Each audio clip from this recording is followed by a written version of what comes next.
ओडिशा अनन्य प्राकृतिक सौंदर्यर एक अपूर्व संभार। सुदीर्घ बेलाभूमि, जलप्रपात, अभयारण्य, ऐतिह्य स्थल पर्यटकों ପାଇଁ एमिति केते आकर्षण। विशेषकरी बण, पहाड़ और विरल वन्यप्राणी तथा विस्तृत जल संपद ओडिशार प्राकृतिक परिवेश को करिछि आहुरी मनोरम।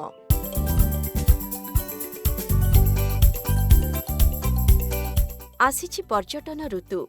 एबे सबुठी पर्यटकों भिड़। ता सांगको राज्यर विभिन्न पिकनिक स्पॉट रे बनभोजी ପାଇଁ पहुंचुछंती लोक।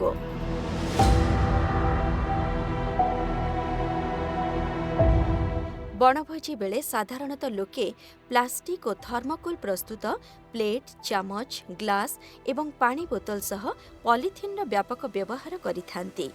सेहीपरि सेमाने सांगरे नेउथिबा विभिन्न स्नैक्स पैकेट्र खाली जरी को एठी सेठी पकई थांती। एही सिंगल यूज पॉलिथिन, प्लास्टिक एवं अन्यान्य आवर्जना पिकनिक स्पॉटर सौंदर्य को नष्ट करने सहित आम परिवेश को क्षति पहुंचाई थाए। तेणु आमे पिकनिक को संपूर्ण प्लास्टिक मुक्त करिवार समय आसीछि।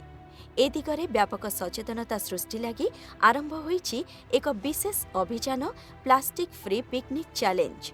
राज्य सरकारक जंगल, परिवेश और जलवायु परिवर्तन विभाग अधीन रे थिबा ओडिशा राज्य प्रदूषण नियंत्रण बोर्ड पक्षरु एही कार्यक्रम करा जाउछि। स्वेच्छासेवी संगठन यूथ फॉर वाटर सह मिसी एही परिवेश सुरक्षा पदक्षेप हातकु निया जाइछि। एही अभियान माध्यम रे चलित वर्ष राज्यर विभिन्न प्रमुख पिकनिक स्पॉट रे सिंगल यूज प्लास्टिक और पॉलिथिन व्यवहार को निषेध करा जाइछि। ए बाबदरे स्थानीय अंचल रे सचेतनता करा जाउछि।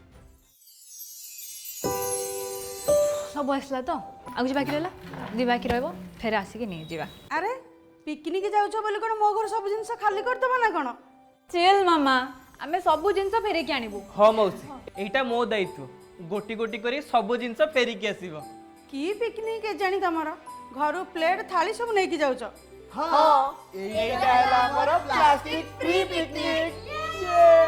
पिकनिक गला बेले आमे प्लास्टिक बदल रे स्टील रो प्लेट, ग्लास, चामच नहीं जाई परिबा। खली पत्र और दाना मध्य नहीं जाई परिबा। पिकनिक स्पॉट रे एठी सेठी आवर्जना न पकेई आमे डस्टबिन रे ही पकेइबा, कारण आम परिवेश रो सुरक्षा आम दायित्व। आज्ञा हाँ, प्लास्टिक और पॉलिथिन जातीय आवर्जना वर्ष वर्ष परे भी माटी रे मिसे नाही। तेणु एहा माटीर उर्वरता नष्ट करने सह भूतल जल को मध्य प्रदूषित करिथाए। एहा द्वारा केवल मनीष समाज नुहे अन्य जीवजंतु मध्य प्रभावित होइथांती। तेणु सारा राज्य रे सिंगल यूज प्लास्टिक और पॉलिथिन व्यवहार को बैन करिसेंती ओडिशा सरकार।